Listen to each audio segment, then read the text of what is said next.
Good morning, world. Good morning. Today we are having a review. Nope.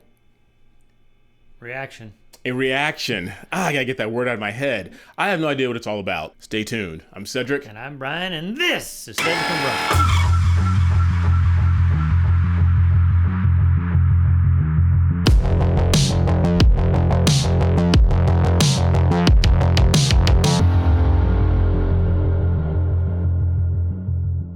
All right, first off, before we get into it, really fast, I'm not going to keep you long on this.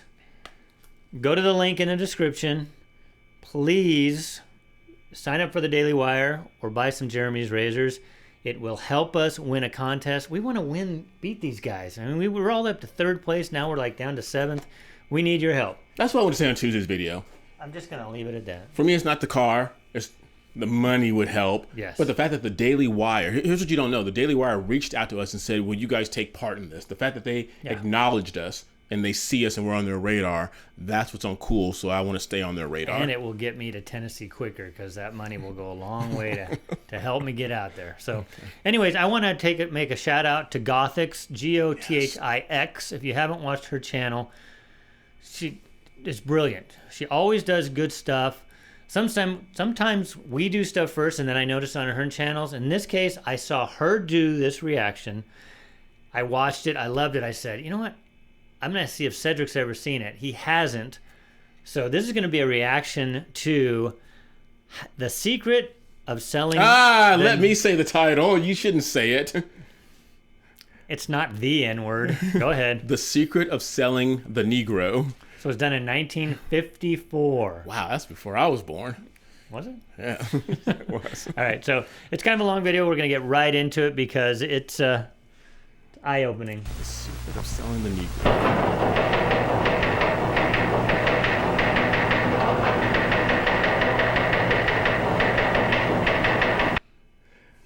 The average Negro wage earner today gets 4 times more money than a few years ago, the Secretary of Commerce of the United States said today.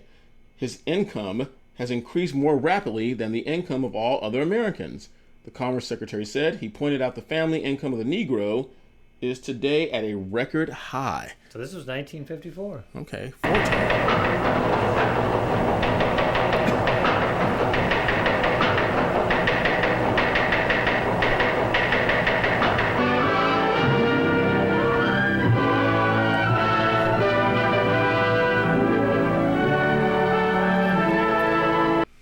I would think that's just come out with FUBU, right? Right.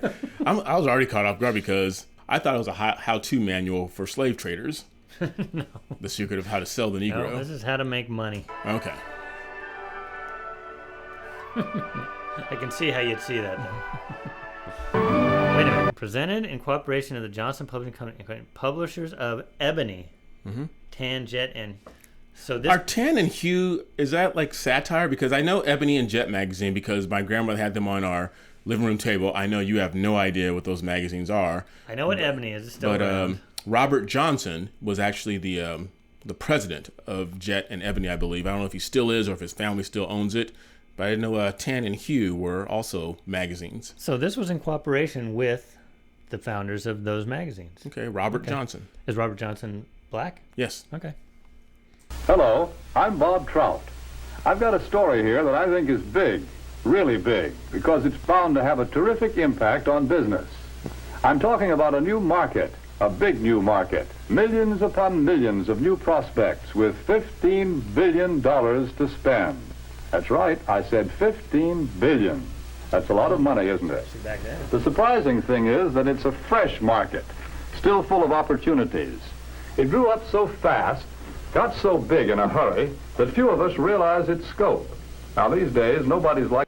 I think it's You're great. already stopping it? Yeah, I just thought it was great that they got Walt Disney to do this, to market the Disney Corporation. All right. It's not Walt Disney. is likely to pass up chances to sell. And yet right here in our own front yard, there's a neglected market. There's money waiting to be spent. To get the story of this market, to be able to tell you the secret of selling the Negro, we did a lot of digging. We talked to leading businessmen, to customers, and to salesmen. We went to Washington, D.C. We set up cameras and other key points around the nation. And out of this all, there emerged a story, the story of a new market.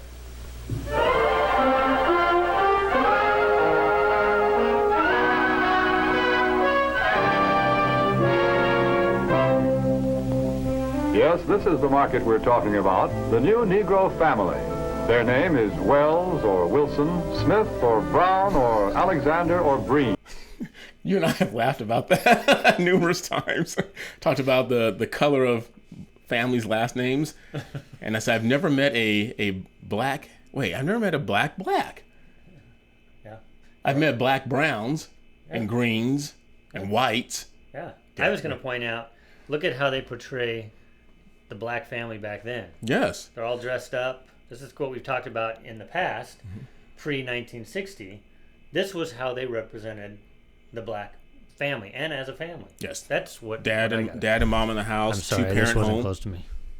I like that. Their name is Wells or Wilson, Smith or Brown or Alexander or Breen. They live in Chicago, in Atlanta or New York, in Detroit, St. Louis, Los Angeles, any one of 1,000 cities and towns. All over the country, families such as this are enjoying new prosperity. They have new interests, new standards of living, a buying power they've never enjoyed before. There are good prospects for practically all types of goods and services. All too often, though, they're overlooked prospects. Why? Because of some good, valid reason? No. They're overlooked because of mistaken ideas, because of out-of-date ideas about how the Negro lives and how he buys. The truth of the matter is that the Negro lives pretty much the same as other folks. He buys pretty much the same. No. I just had to make a point there. They live like everyone else. Imagine that. You know, he's actually saying that, they're people. They buy clothes, they eat food, they drive automobiles, they use computers, they smoke Cools and menthols. You guys smoke different cigarettes. I can say this stuff. You're not allowed to say it. The matter is that the Negro lives pretty much the same as other folks. He buys pretty much the same way, too. But just the same, a lot of old doubts and opinions keep cropping up over and over again. I don't like to do business with Negroes. They're drifters. You can't keep track of them. Yes, although a lot of people think that way, the truth Sometimes I can't keep track of him, though. That's You have a is location that thing on one my out of phone. every 3 Negro families living in cities today owns its own home. That I wonder what that is compared to today. 1 in every 3 black families owns a home. We'll have to look that up and put it in text on the screen. Yeah, I don't know. By us, I mean you. 3 Negro families living in cities today owns its own home. That figure comes directly from the United States Bureau of Census. Maybe so, but Negroes are poor credit risks. Not more of a credit risk than any other group. Actually, the Negro homebuyer meets his payments faithfully, often more faithfully than other race groups in the same economic level. That's the information we got from people who ought to know. So again, I'd like to check it post-1960. So obviously, in the 50s, they weren't a credit risk. You know, you had your old prejudice, your Jim Crow laws and all that stuff. Mm-hmm. But by the census, obviously, there was no difference. Correct. But I'm just wondering after the 60s and welfare, if it's changed. It may have changed a little bit. I'm just wondering. It's just... honestly, it may have changed a little bit because with the welfare system, that kind of pushed the father out of the home. And so in order to make ends meet, maybe the mom... God, what's the term? I should know this because my mom talked about it. Whereas we bought stuff on credit, it wasn't layaway, but you could buy stuff on time.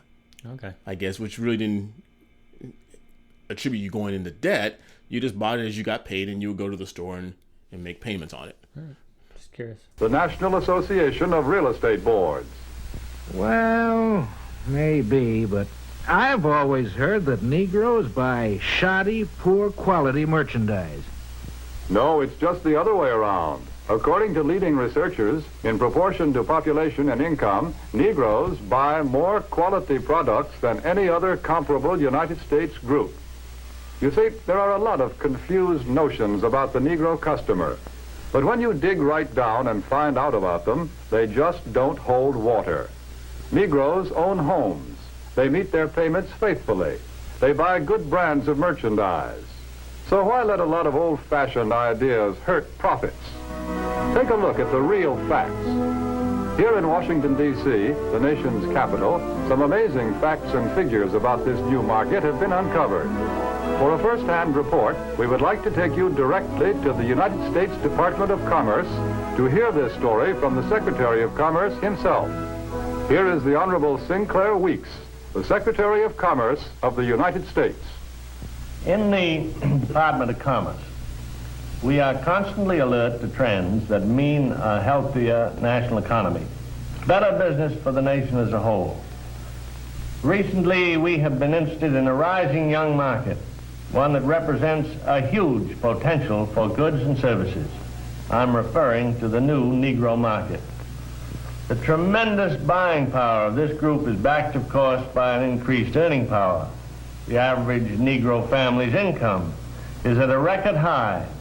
In fact, since 1939, it has increased more than the average income of all other Americans. Just take a look at a few figures. An official Department of Commerce report shows that at least 1/3 of the Negroes living in cities earn from $2,000 to $5,000 a year. Today, the average Negro wage earner brings home a paycheck 4 times larger than the one he collected in 1939. As a whole, the Negro market has a total income of about $15 billion every year.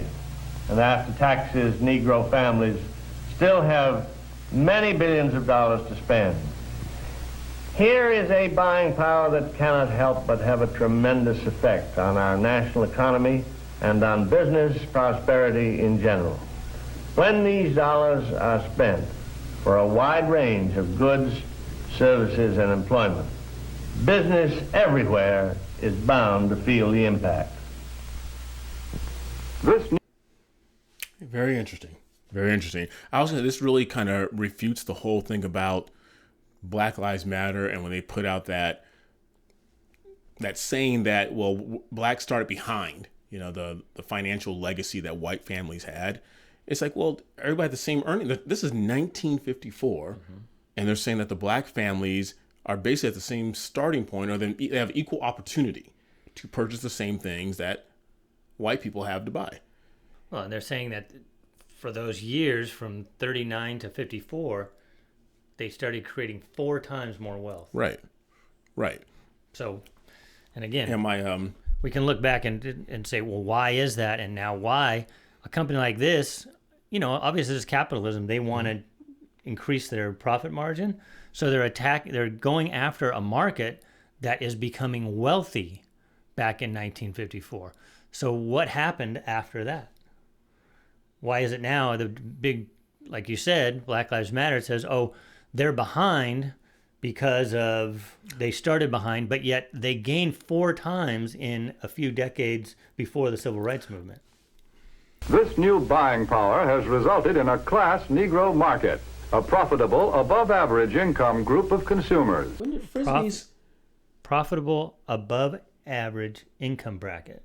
Yeah. In 1954. Yeah. Is that a Frisbee? Playing a record. Oh. Resulted in a class Negro market, a profitable, above-average income group of consumers. For example, the nation's largest newspaper and magazine research organization, Daniel Starch and staff, reports these significant figures. More than 51% of the readers of Ebony magazine have a record player in their homes. Almost 64% own a television set. And almost 78% enjoy the convenience of an electric refrigerator. And for those of you screaming, why isn't it 100%? Back in 1954, the average American didn't have these. Oh, yeah, appliances. absolutely. I mean, you didn't have a record player in 54. I mean, I think my parents didn't get theirs until the 60s. Yeah. 1960s. So, it sounds weird today. Oh, you'd be looking at that going, why would only 78% have a refrigerator? It was new. Yeah, it was all new back then. With the TVs, that reminds me of that funny scene in Back to the Future with Michael J. Fox, where he's talking to his family in the past, and they see a show that, to him, it's a rerun. They've seen it over and over again, and he tells his family, he goes, well, I've seen, we have 2 TVs, and they look at him like, wow, you have, and the dad says, don't be silly, no one has 2 TVs. It is also a fact and this is from the magazine The Food Field Reporter, that Negroes spend almost $3 billion a year for food alone. Per capita, they buy more cosmetics, drugs, and toiletries than anyone else in the country. And their children are better educated, too, because since 19... You expect that? Better educated than the average American back in 1954. Absolutely. else in the country. And their children are better educated, too, because since 1930, enrollment in Negro colleges is up 2,500%. But really, to recognize the importance of this class Negro market, we must realize that something has been happening economically in our country. People are on the move. The population is shifting. The makeup of metropolitan populations today is different than it was just a few short years ago. To give you a better idea of what we mean, we set up several cameras, candid cameras, in a number of shopping locations. Take a look at these shoppers.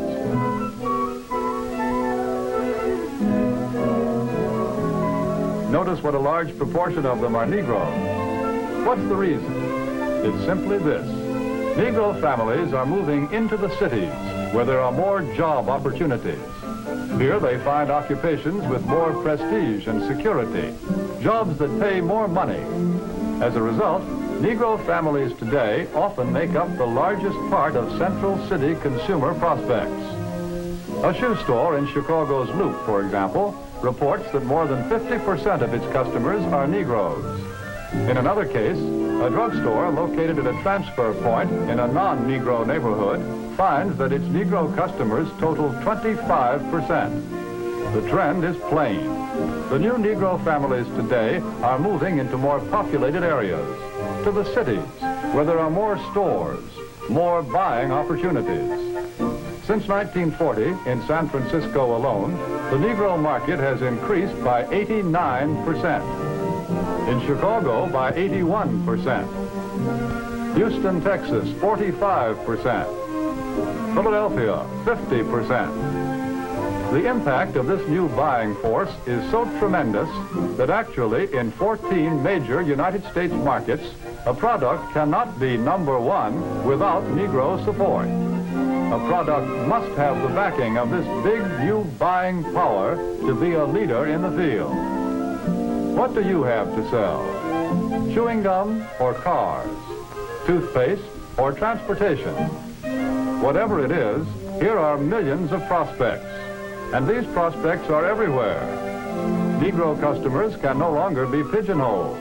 They cannot be classified as prospects who trade only in certain stores, certain neighborhoods. Today, Negroes shop downtown. They shop in supermarkets. They shop in small neighborhood stores. They'll buy from anyone who wants to sell to them. But Now, this is a great commercial. I'm enjoying it so far. But basically, in short, it's saying that the Negro consumer does everything the other consumer does. Like I said earlier, they eat, they sleep, they drink, they drive cars, they operate computers, they do everything everybody else does. But here's and we're not discounting the stuff in the South with Jim Crow. This is talking major metropolitan areas. Before the Civil Rights Act, again, what they stated, from 1939 to 1954, the income of the average black family increased by 4 times. And I just have to point this out again. Look at the dress. Look at what people are wearing back then compared to now. And I'm not talking just black families. I'm talking white. I'm talking everybody. I mean, look at us. We just sit in T-shirts. I mean, back then when you went into a city, people dressed up to go out. I don't know if you remember watching I Love Lucy, but they dressed up. Yeah, they were always dressed up, even just to lounge around the house or the apartment at that time. They were always dressed up. Yeah, it's just a different world. Neighborhood stores. They'll buy from anyone who wants to sell to them. But we all know that before you can sell to customers, you've got to get to know them. You must understand something about them. What do the Negro customers buy? Why do they buy? How do you sell to them? Let's find out.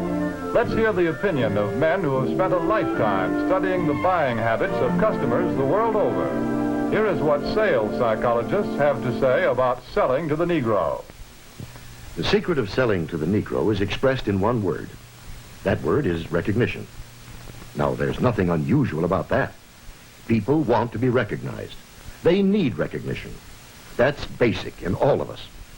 But perhaps because he's had so little of it, the Negro needs even more.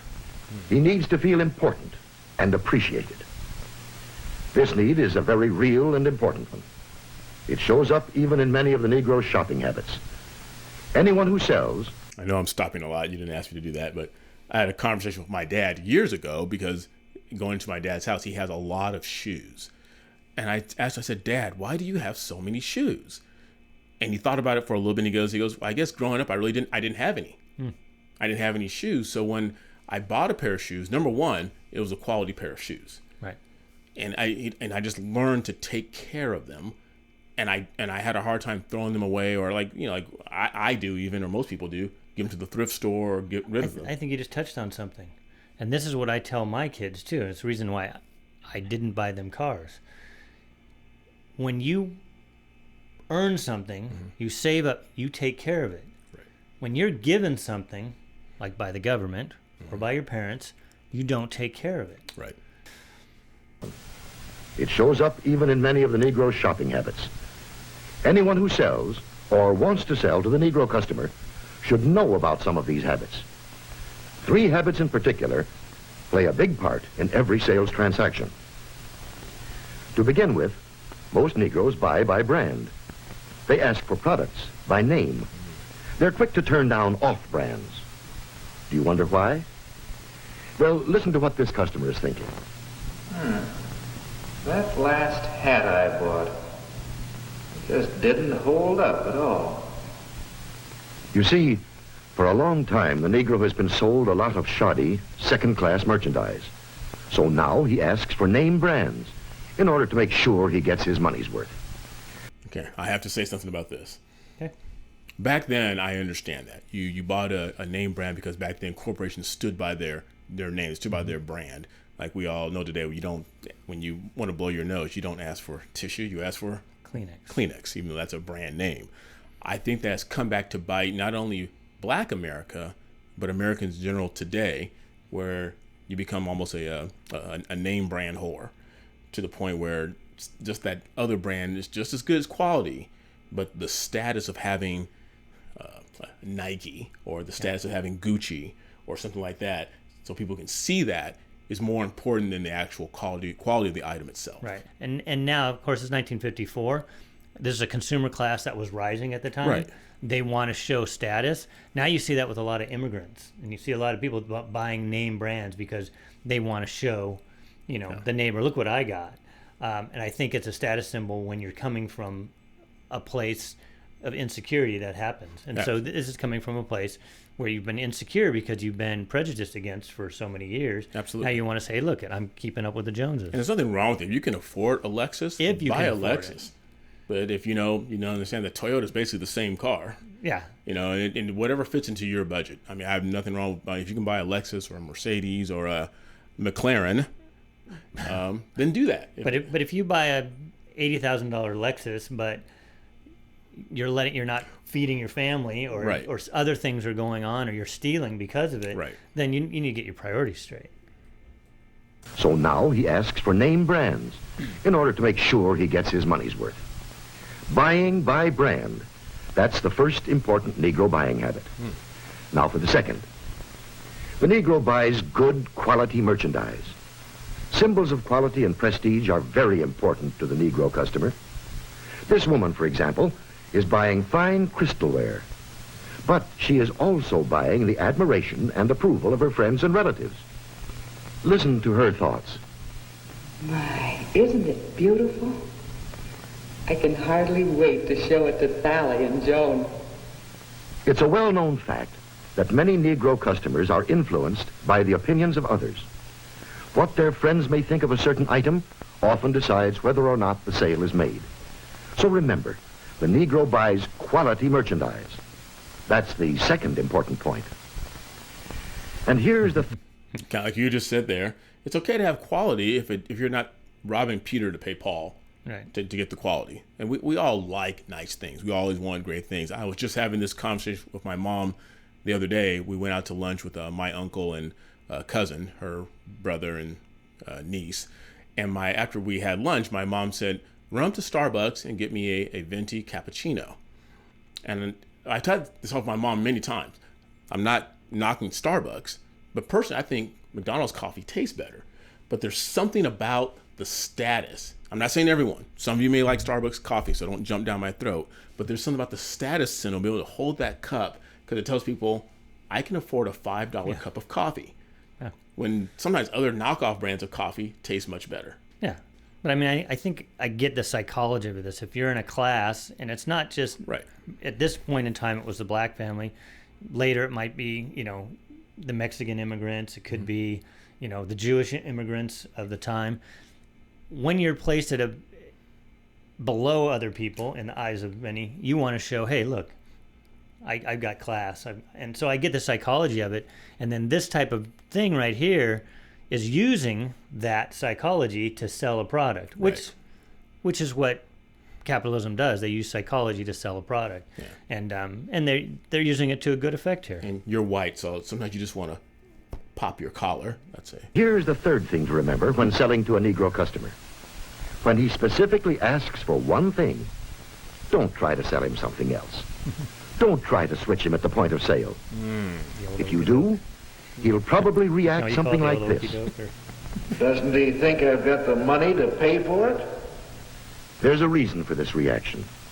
Again, because he's had experience with cheap merchandise, the Negro resents being offered a substitute. He wants to be sold on quality, not price.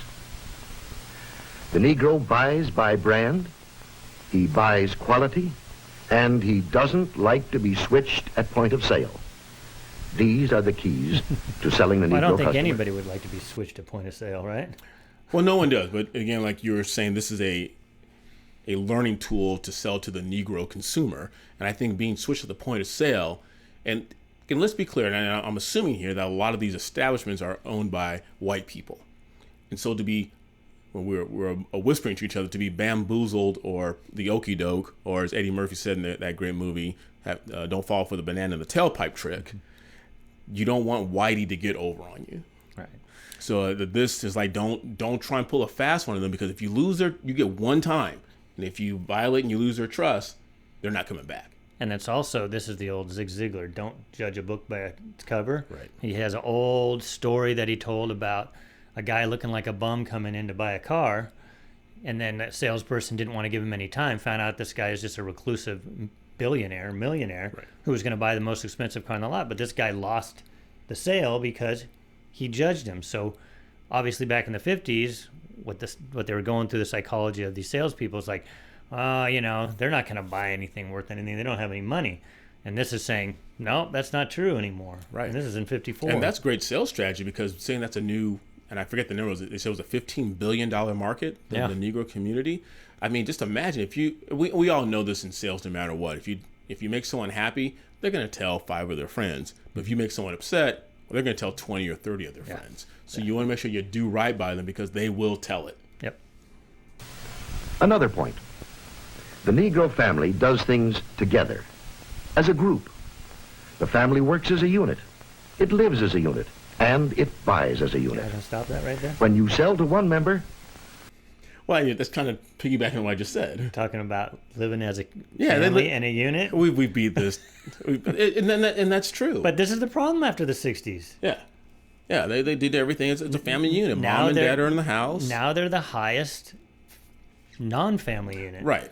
And baby daddies, mom and dad, or baby mamas and baby daddies. And I always get called out on this statistic. I think it's 63% or 65% of dads are not in the home. And there's been a strategy, and BLM, not to pick on them, but they weren't shy when they said it in their initial website. Our job is to destroy and undermine the Western nuclear family. And this is a great example. We're not making this up. This was made in 1954. This is what the average family looked like, even in the black community. And that has been destroyed. Yep. It's been destroyed in all communities, but especially in the black community. Yep, absolutely. You many times sell to all. It's also true that many places of entertainment are still closed to the Negro. So he spends more of his money for the things that are available to him. Often, for items that are considered luxuries. Another trait of the Negro market is the fact that it is a pre-sold market. We know that the Negro buys by brand, and he buys the brands that he knows something about. Where does the Negro buyer... Is that why the stereotype was, pulling up on my Cadillac because that was a name brand? Yeah. It's not pulling up on my Toyota. Nope. Not Cadillac. There was a prestige attached to driving up in a certain type of car, a deuce and a quarter, or smoking some menthols or some cools. These were recognized brands which the white people bought. So the blacks are like, in order to be up on that level, we have to buy the same brands. And he buys the brands that he knows something about. Where does the Negro buyer get this information? We know that Negro customers are turning more and more to the publications that are tailored specifically to their needs, that give them the news and the information that they want to read about. Many leading businessmen and companies already know this. That's why so many of them are taking this direct, sure route of reaching the Negro customer. The vice president of advertising of the Drew & Watch Company, for example, says this. In many important cities throughout the United States, Negroes are important customers of the credit jeweler. Therefore, it seemed that Ebony magazine would be a very important advertising medium for us. We would say it was very well received, and from our viewpoint, a very successful campaign. And this is why I say, when you get these BLMs that are socialists and communists, why capitalism is the great equalizer. Yes. Capitalism does not see color. No. Green, they see green. So they're going to market to you, and they're going to market fairly to everybody if they think they have a consumer. They're not going to not sell to somebody because of the color of their skin. Right. So when everybody says that, oh, black people aren't going to get this because they won't sell to them because they're black, not if they're a business person. It doesn't make any sense. Right. So, sorry, I just had to throw it in there because the whole push on the left is this socialism, communist thing, when the great equalizer is capitalism when done right. Now, corporatism, no. But if you just use strict, using your money to buy goods and supplies is the great equalizer. Yes. I'm sorry you didn't make note of this a few seconds ago. They had the gentleman in the sporting goods store. With the golf club? Golf club, come on now. But you know what he mentioned on there? Back then, it wasn't just blacks. Jews couldn't get into most country clubs either. Right. So that's what they're talking about. Tiger Woods was the great equalizer. Yeah. From the Remington Rand Company comes this statement. Our records show that advertising in Ebony has been effective in many ways. As all good advertising should, it has built a terrific amount of goodwill and has brought a volume of sales and sales inquiries. A representative of the Alaga Syrup Company makes this statement. Because of Alaga's regard for the influence of Ebony in the Negro market, advertising space was doubled. Alaga's long experience in selling to Negroes now takes the most direct route to its best customers. Is that how they got diabetes highest in the black community? Could be. Selling all this sugar. Yeah, I had never heard of this. Reaching Ebony's 2.5 million audience in every issue. And here are the statements of still other business leaders. Yes, many business leaders are discovering the most direct and most efficient way of reaching the new Negro market. Look here at the results of the same advertisement in two different publications, Ebony and another general magazine. You can see... Now, any black person my age had an Ebony magazine in the house, and then Jet later on, and that was our consumer Bible. You know, we always like, well, if they put it in Ebony, well, we're going to trust it because we trust the leaders of Ebony, and they're not going to try and steer us wrong. Was that before you started getting the Victoria's Secrets magazines? I was getting them both. See that proportionately more men and women read the ad in Ebony than the one in the other magazine. And they did a better job of remembering it, too. A greater percentage of readers noted, associated, and remembered the ad in Ebony. But now, wait a minute. If the Negro market is so big and easy to reach, why aren't more companies going out after it? Well, often because of the feeling that there's something entirely different, unusual about selling to the Negro. But is it really so different? What do salesmen say? The successful salesmen who do a good job of selling in Negro communities. How do you go about getting the order? How do I get the order? Well, to tell you the truth, I don't do anything. Anything different, that is. I've been calling on these accounts long enough to know that the Negro just wants to be treated like everybody else. No matter who. Where's all this profound information come from? Now, if you're a salesperson, how do you get the order? You ask for it. I was like, that's a good closing technique. But like this narrator just said, or this actor is playing, he said, they just want to be treated the same as everybody else. Don't steer me wrong. Treat me right. Sell me a quality product. Oh. Who you're calling on. A little friendliness and courtesy help a lot. But naturally, anybody resents being patronized or talked down to. So I usually call a man Mr. Brown, Mr. Smith, or Mr. whatever his name is, until he tells me to call him by his first name. And of course, I always stick to business. I stay away from talk about race or religion or politics. That goes for talk about Negro celebrities, too. You know, this business about what good prize fighters and singers the Negroes are. Who cares? When a guy's in business, no matter what color his skin is, he's interested in making a living, in making money. That's uppermost in his mind. I guess maybe what I'm saying is that I try to help any way I can. Sometimes with displays or ad materials, or an idea once in a while. The important thing is that if it helps push sales for the dealer, it helps push them for me, too. Handle the Negro account just like any of your others.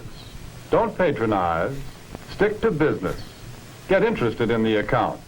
Pitch in and help any way you can. Sounds like pretty good sales advice. That's the secret of selling the Negro. Well, how about it? What do you think of this new market? It can open new outlets for you and for everybody who sells goods or services. It's still possible to get in on the ground floor when this market is just beginning to grow and to expand. The facts and the figures that we see here are just a small sample of what they promise to be next year and the years after that. Yes, here are men and women with money to spend, and they spend it for exactly the same things as you and I and everyone else. They buy almost every type of product and service that you have to offer, and they can be reached like everyone else through publications that appeal to their interests and desires, that deliver the kind of loyal readership that can be proved both in surveys and in down-to-earth sales. Here is a ready-made market waiting to be asked to buy.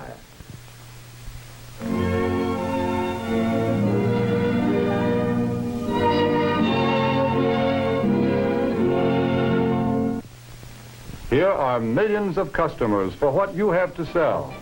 Customers with $15 billion to spend.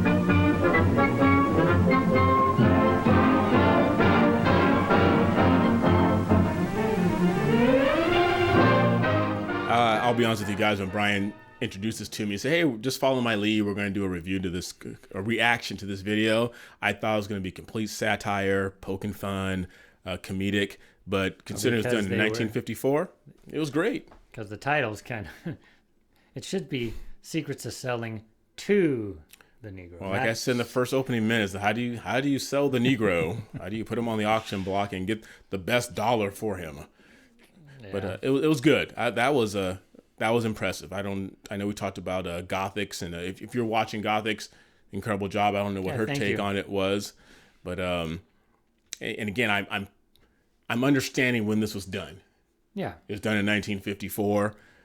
There wouldn't be any need for such a commercial today. Although I'm sure it's done in a lot of boardrooms, a lot of companies today. Like, how do we get the woman market, the black market, the Asian market, the Hispanic market? But this is done in a different way. So what they do now, it's how to separate people into boxes and sell to them. This was the basic underlying thing was, well, how do you sell to the black family? The way you sell to anybody else. They just happen to be a section of the population now that has money. They have 4 times as much money as they had, 30 years ago. Yep. Open up the market to them. Don't be prejudiced against them with your preconceived notions. Know that they have money and they're going to buy things. That's the difference between now the marketing is, let's separate you into boxes and sell just to you. And I mentioned this at the beginning, FUBU. Yeah. For us, by us. To me, that's a separatist type of a thing. Absolutely. Because if I were to do it, here's how I would take things. Take whatever you're thinking and then flip the races. And if it doesn't work that way, then it's racist the other way. If I were to put a product out that said, for us, by us, meaning white people, I would be called a white supremacist and I would be, dragged out of the public square. Rightfully so.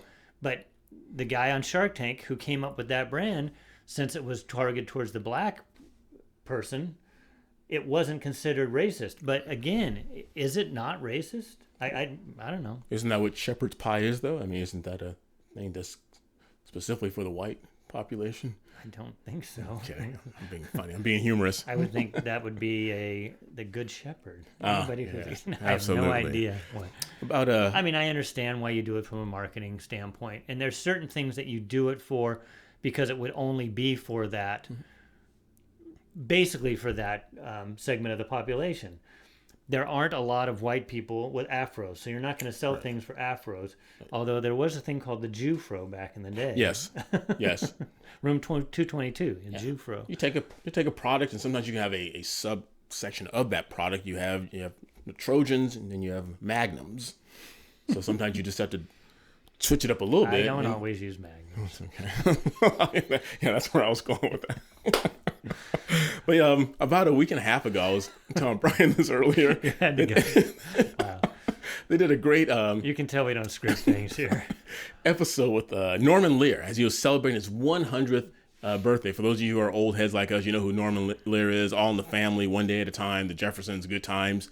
And there were a lot of black people who were upset with Good Times, but at the time they portrayed a poverty, downtrodden, can't get over the hump type of family.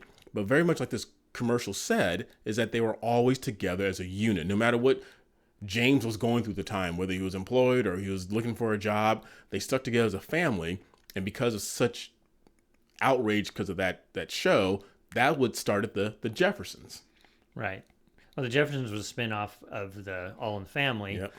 And but again, Norman Lear used people's prejudices to help him sell, because those were caricatures. Even All in the Family was a caricature.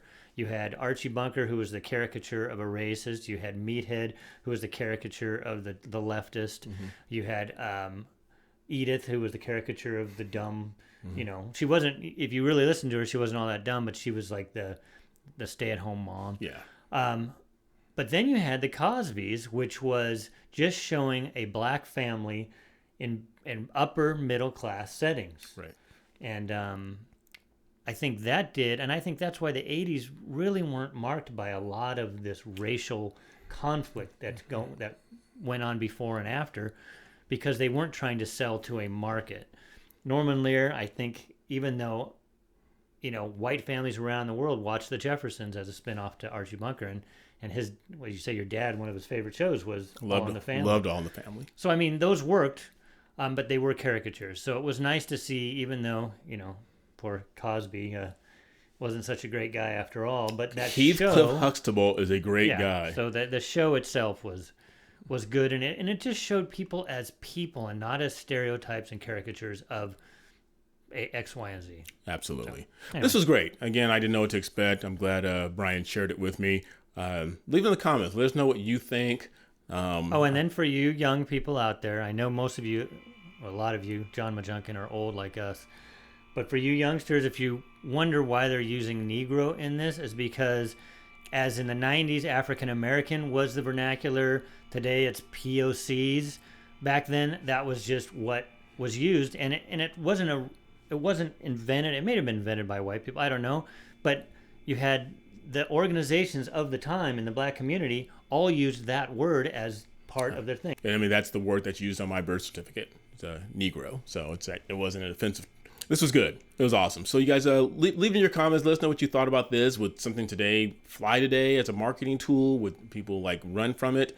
If you leave a comment, know that I'm going to market to you whether you're white or black or Hispanic. Jeremy's Razors. So be aware of that. But this was good. But the underlying principle, like I said before, was to treat people like people, not like a block of a segment of people. Absolutely. Good stuff. Well done. All right. All right, you guys. Make sure you like, subscribe, ring that bell, and continue sharing our channel with everyone you know. And whether you're a Negro or something else, be good to each other. What's something else? Yeah, did anything outside of Negro. Until next time, I'm Cedric. And I'm Brian. We'll see you later.